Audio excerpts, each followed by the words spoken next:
Olá, sejam todos muito bem-vindos ao nosso canal. Se ainda não for inscrito, se inscreva, curte, comente, compartilha. Esteja conosco nas nossas atividades, todas as segundas-feiras Evangelho no Lar, todas as terças Evangelho presencial em nossa casa, posteriormente a irradiação pelo YouTube às 20h30. Todos os sábados online e presencial, das 15 às 17 horas, a nossa reforma íntima. Segue o nosso endereço para aqueles que querem conhecer a nossa casa pessoalmente, nosso telefone para contato, o nosso Pix, nosso QR Code para aqueles que querem nos auxiliar financeiramente. Toda ajuda auxilia bastante. Vamos então fechar os nossos olhos para dar início à nossa oração.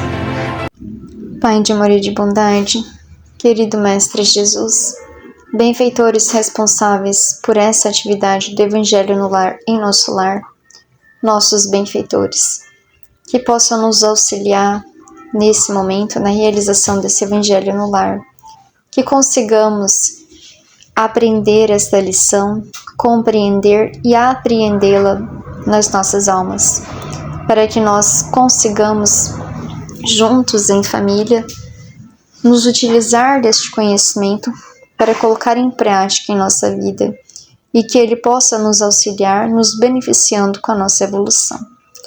Pedimos também que, além dos irmãos que nos ouvem nesse instante, que também traga junto a nós, para a realização desse Evangelho no lar, todos os nossos irmãos que se encontram ligados a esses lares, no mundo espiritual, de forma direta ou indiretamente, para que eles também possam ser auxiliados neste momento oportuno do Evangelho no Lar em Família. Que assim seja. Hoje, a nossa lição é na lição de número 26 do livro Messe de Amor, de Joana de Ângeles, psicografia de Divaldo Franco. O título da lição é Não Sabes. Censuras a mulher infelicitada que vende o corpo dominada pela volúpia do gozo. Ignoras, porém, os vínculos da própria insânia e agonia, que a amargura colocou sob as tintas que lhe encobrem a face. Atormentada, acredita na inexistência de outro recurso para angariar o necessário para a vida honrada e humilde, ou para a manutenção de familiares enfermos que lhe ignoram a desdita. Não podes erguer o dedo acusador em relação aos infelizes que passam. Muitos deles desconhecem o abismo em que se jornadeiam. São cegos à luz, tragados que foram pelo infortúnio da invigilância a que se entregaram. Não sabes quanto maltrata e fere a ignorância. A vida tem-se isentado do cerco dos maus e das ciladas de constantes males.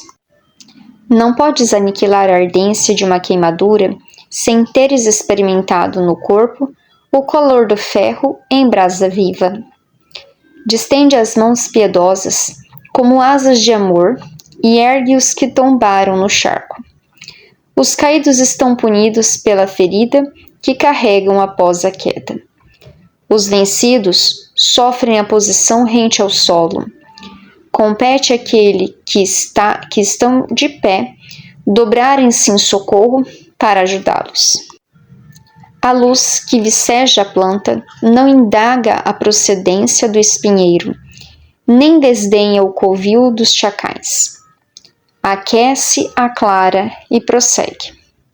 Não podes prever o teu amanhã, e mesmo que o previsse, compete-te ajudar por enquanto. Mesmo que nunca venhas a necessitar de duas mãos transformadas em alavancas socorristas, podes e deves distender as tuas, porque a dor dos outros não poderá, mesmo que o queiras, a propagação dos teus sorrisos. Não há felicidade que faça completa enquanto o pranto escorre nos olhos alheios, rasgados pela aflição. A casa do vizinho é departamento da tua casa. E o ser que passa, humilhado e vencido pelo crivo da tua observação, é experiência que não podes desdenhar, Quem ainda não venceu a luta total não sabe até onde irá a resistência pessoal. Recorda que Jesus, em recebendo a doação da pecadora, em perfumado bálsamo, não indagou quanto à procedência da essência. Antes, redarguiu, após ligeiro colóquio, vai e não tornes a pecar, ensejando-lhe renovação, que se converteu em mensagem viva e atenuante para todos nós. Essa lição hoje, Joana traz o título bem interessante pra gente. Não sabes.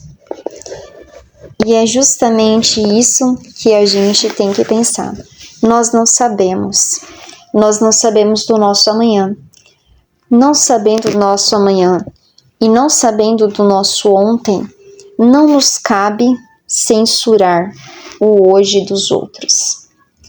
Não nos cabe censurar a mulher infelicitada que vende o corpo dominado pela volúpia do gozo. Por que nós não podemos censurar as ações dos nossos irmãos? Porque nós não sabemos se nós, em um passado não muito distante, éramos iguais ou talvez até piores. E também porque ignoras, porém, os vínculos da própria insânia e agonia, e a amargura colocou sob as tintas que lhes cobrem a face. A gente não sabe quais são os vínculos que unem as pessoas às suas ações. Então a gente não pode, por exemplo, censurar uma pessoa dependente química, porque a gente não sabe a ligação espiritual, afetiva que aquela substância traz.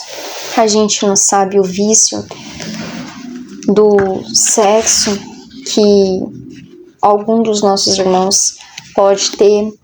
A gente não sabe da necessidade do outro em cometer maldades.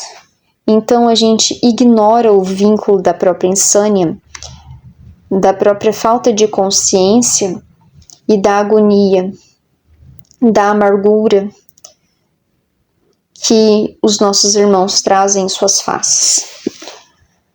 Muitas vezes, aqueles atormentados, aquela mulher atormentada que vende seu próprio corpo, ela não acredita que há uma outra forma de sobreviver, de tirar os recursos, ela diz aqui. Acredita na inexistência de outros recursos que angararia o necessário para a vida honrada e humilde. Muitas formas também, alguns dos nossos irmãos que se encontram infelicitados pelo mundo do crime, principalmente nas comunidades, nos locais em que eles não veem uma oportunidade e acham que essa forma é a única forma que existe de manter a sua vida, de se subsistir, trazer sua subsistência. Não podes erguer o dedo acusador em relação aos infelizes que passam. Então, Joana nos coloca muito bem. Não sabes quem és, não sabes o que fois, não sabes o que muitas vezes não comete nessa existência porque ainda não teve oportunidade. Então a gente não sabe. Não sabendo, não podemos erguer o dedo acusador a ninguém. Porque tem aquele ditado que diz que quando a gente aponta um dedo para o nosso irmão, tem 4 apontados para nós. Então sempre quando nós apontamos o erro do outro, nós esquecemos que também somos imperfeitos e que também trazemos os nossos erros.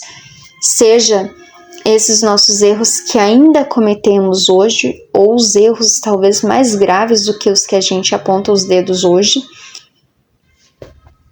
que cometemos em outras existências. E ela diz que muitos desses nossos irmãos, desconhecem o abismo em que jornadeiam, são cegos à luz. Muitos desses nossos irmãos ainda não tiveram a oportunidade de entrar em contato com algo bom, de verem os benefícios de ser bons, não tiveram a oportunidade de ver o outro lado, às vezes por reencarnações, ou tiveram reencarnações que estiveram sempre em meio a crimes, a situações onde a procedência, a importância religiosa não era trabalhado em seu espírito. E muitas vezes até alguns que tiveram religiões não tiveram contato verdadeiro com Deus. Na sua essência, foram fanáticos ou foram cegos à luz, cegos ao conhecimento, ao esclarecimento, ao discernimento que o contato com a luz nos dá. Então, eles, tragados que foram pelos infortúnios da invigilância, porque o que nos leva a cometer muitos dos nossos erros, nossos equívocos, é a invigilância, a não vigilância dos nossos comportamentos, das nossas ações, que se entregaram, porque uma vez que foram invigilantes e se comprazeram com a sua invigilância, se sintonizando com aquele tipo de comportamento. Não sabes quanto maltrata e fere a ignorância. Muito interessante essa exclamação dela. Nós não sabemos o quanto maltrata e fere a ignorância, porque a ignorância faz com que nós caiamos em abismos, em comportamentos, em erros muito graves para a nossa existência, às vezes atrasando-nos a nossa evolução. A ignorância é justamente a falta de conhecimento sobre a existência do bem, a ignorância sobre as consequências que os nossos equívocos nos levam, a ignorância do atraso em que a gente se encontra diante da oportunidade espiritual que nós temos. Então, a ignorância de conhecimento, também propriamente dita, ela nos tapa os olhos a essa possibilidade espiritual. Então, a gente às vezes está fechado na nossa convicção, nos nossos erros, muitas vezes pela ignorância, porque desconhecemos algo diferente. A vida tem se isentado no cerco dos maus e das ciladas de constantes males. Os nossos comportamentos, a nossa vida, quando ela é equivocada, ela está cercada de maus. E então, portanto, ocorre-nos bastante males. E muitas vezes a gente não compreende esses males que decorrem justamente do nosso comportamento. Não podes aniquilar a ardência de uma queimadura sem teres experimentado no corpo o calor do ferro em brasa. A gente dificilmente vai compreender um irmão que se encontra no crime, que se encontra moralmente desequilibrado, se nós não nos colocarmos no lugar dele, se nós não nos vermos doentes tanto quanto eles. Então a gente só entende uma queimadura se a gente sofre também essa queimadura. Isso é a empatia. Se a gente não se lembra dos nossos passados e se a gente não se apercebe nos nossos equívocos do presente, resta-nos colocar a empatia, de nos colocarmos no lugar do outro. E de que forma a gente vai fazer isso, nos colocando no lugar do outro? Também distendendo as mãos, para quê, né? Distendendo as mãos piedosas, como asas de amor, e ergue os que tombaram no charco. Aqueles que se encontram de pé, aqueles que se encontram na sua resistência firme, tentando combater as suas más inclinações, as suas más tendências, estudando, se aprimorando espiritualmente, a primeira obrigação que nós temos é conosco mesmo, nos auxiliar. E a nossa segunda obrigação, quanto ser humano, quanto cristão, é auxiliar aqueles que se encontram na mesma condição que nós e abaixo de nós. Então é de estender as mãos piedosas, como asas do amor, de amor. E ergue, a gente vai estender para quê? Para erguer, para retirar, para levantar aqueles que tombaram. Os caídos estão punidos pelas feridas que carregam após a queda. Aqueles que se encontram caídos, eles já sofrem as feridas das suas próprias desditas morais. Já estão sofrendo as consequências dos seus equívocos. Os vencidos sofrem a posição rente ao solo. Compete àquele que está de pé dobrar-se em socorro para ajudá-lo. Então, se nós nos encontramos de pé, compete-nos ajoelhar para auxiliar-nos. Foi o que Jesus fez. Jesus não nos levou ao local onde ele se encontrava enquanto arcanjo. Ele se rebaixou, e se rebaixou muito para nos auxiliar aqui na terra. Então, nós, ao ajoelharmos, ao dobrarmos o nosso joelho para auxiliar o irmão, por pior que seja a situação dele na terra, ainda não será nem perto do que o nosso mestre fez por nós.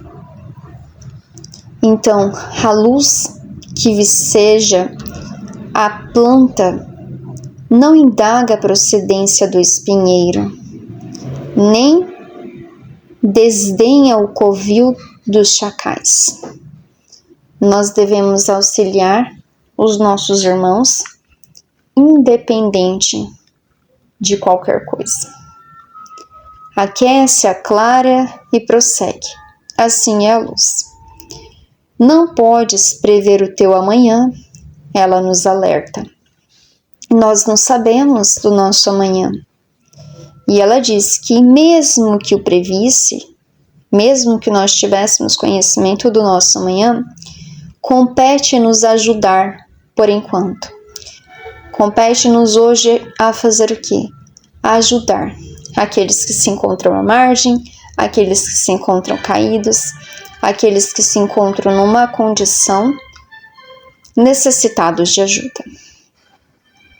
Mesmo que nunca venhas a necessitar de duas mãos, transformá-las em alavanca, socorrista, podes e deves estender as tuas mãos, porque a dor dos outros não poderá, mesmo que o queiras,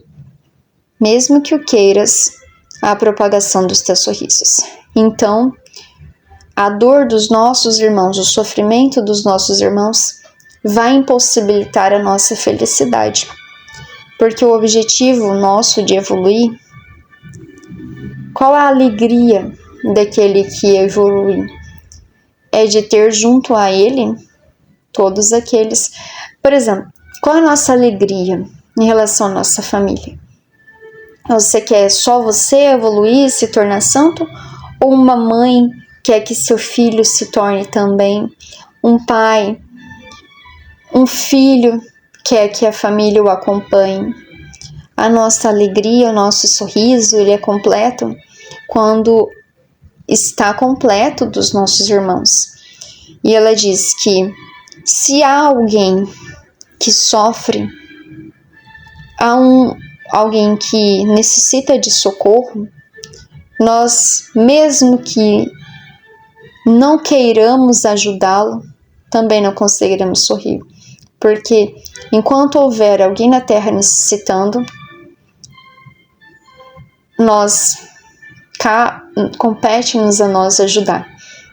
E é isso que Jesus faz por nós até hoje. Não há felicidade que se faça completa enquanto o pranto escorre nos olhos alheios, rasgados pela aflição. A casa do vizinho é departamento da tua casa. Então compete nós primeiro o quê? Auxiliar a nossa família, aqueles que estão próximos a nós. A nossa família é nosso instrumento de evolução. Como falou na Reforma Íntima sábado, eu achei muito importante e vale aqui falar novamente, a família é o nosso instrumento de evolução. Nós não somos a alavanca da nossa família. Compete-nos o quê? Auxiliar naquilo que nos for possível. Mas compete a nós melhorarmos. Compete a nós usarmos esse instrumento que Deus nos deu para melhorarmos. Não achando que vamos ser os salvadores da nossa família, porque muitas vezes não seremos. E, aliás, é muito possível que não seremos, porque dentro da nossa família há, na grande maioria das famílias em reajustes reencarnatórios, famílias em expiação, famílias em busca do amor inexistente no momento, famílias inimigas que nesse instante, graças aos laços consanguíneos que nos oportuniza estar junto aos nossos inimigos e chamá-los de irmãos, nós teremos ali a grande oportunidade de evolução. A oportunidade de perdoar 70 vezes 7 cada erro àquele nosso irmão que o tempo todo pisa no nosso pé. De ter paciência, de manter o nosso equilíbrio emocional apesar de todas as adversidades e dificuldades, de sermos gentis, de sermos cordiais, de não desejarmos o mal daqueles nossos irmãos. Então compete-nos nos melhorar, utilizando desse instrumento. Se auxiliarmos a algum deles, dos nossos irmãos, isso será muito bom, será um auxílio, ajudaremos, mas a nossa família serve primeiro para nos ajudar. E nesse instante na Terra também há muitas pessoas que moram sozinhas, então vão dizer assim, então como se eu não moro próximo da minha família, como eu vou me utilizar do instrumento de evolução? Onde ele está, esse instrumento de renovação? Aí ela diz, a casa do vizinho é departamento da tua casa. Aqueles perfis psicológicos que você necessita trabalhar em você, a convivência, eles estarão próximos a você, serão seus vizinhos, serão seus amigos, seu círculo próximo. Nunca é o acaso as pessoas ao nosso redor. E o ser que passa, humilhado e vencido pelo crivo da tua observação, é experiência que não podes desdenhar. Se alguém ou alguma situação chegou até nós, aquilo é um aprendizado para nós. Nós não devemos desdenhar esse conhecimento, porque pode nos servir de um alerta para o amanhã. É-nos sempre um aprendizado. Então, e sempre uma oportunidade.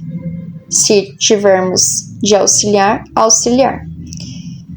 Por isso que ela nos diz que o ser que passa, humilhado e vencido, pelo crivo da tua observação. Se você observou, a mensagem é para você. Não as pessoas especificamente, mas o que o comportamento, a situação delas está te convidando a ensinar, a aprender. É experiência que não podes desdenhar. Então, vamos ficar atentos às situações, às pessoas que nós observamos, porque são aprendizados para nosso espírito. Quem ainda não venceu a luta total, não sabe até onde irá a resistência pessoal. Por isso que nós não devemos censurar, não devemos de nenhuma forma apontar o dedo, não devemos sermos cruéis com os erros alheios, porque nós não sabemos até onde vai a nossa resistência pessoal. Então, toda situação que nos chega, nós devemos olhar dentro de nós, o que nós necessitamos aprender com elas. Recorda que Jesus, em recebendo a doação da pecadora, em perfumado bálsamo, não indagou quanto à procedência da essência. Antes redarguiu, após ligeiro colóquio, vai e não tornes a pecar, ensejando-lhe renovação, que se converteu em mensagem viva e atenuante para todos nós. Então, o que devemos fazer diante de um irmão que nos chega? Não devemos apontar as feridas deles que fizeram com que eles viessem até nós, mas auxiliá-los na renovação edificante. Vai e não tornes a pecar, ensejando renovação. Não apontando os erros, mas mostrando o que se pode ser feito, o que se pode ser melhorado, de que forma podemos nos tornar cada dia melhores. Muito bonita essa lição, para que nós ficamos refletindo. Não sabes, não sabemos quem fomos, não sabemos os monstros internos que ainda não se afloraram em nós, que nós dominamos, que estamos lutando. Então, por não saber qual é o motivo das nossas quedas, não devemos apontar os que se encontram em queda, aqueles que se encontram à margem, aqueles que se encontram ainda equivocados. Nós devemos auxiliá-los, buscando sempre mostrar a eles que existe a luz, que existe a possibilidade do conhecimento, do entendimento, da renovação, os benefícios de ser bom, os benefícios de buscarmos renovar em nós as nossas mazelas para nos tornarmos melhores a cada dia. Muito bonita. Fiquemos então com essa reflexão belíssima. Vamos então fechar os nossos olhos para a nossa oração. Querido Mestre, benfeitores amigos, agradecemos a oportunidade desse Evangelho em nosso lar.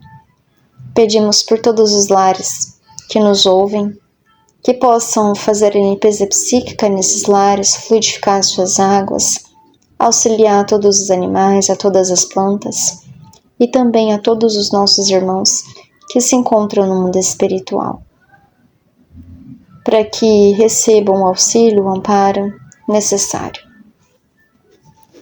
Pai, pedimos que abençoe e auxilie a todos os nossos irmãos em humanidade, a todos aqueles que se encontram caídos nos despenhadeiros em que a própria insânia os levou, aqueles que se encontram desesperados pela falta de um contato contigo, aqueles que se encontram em erros graves pela ignorância.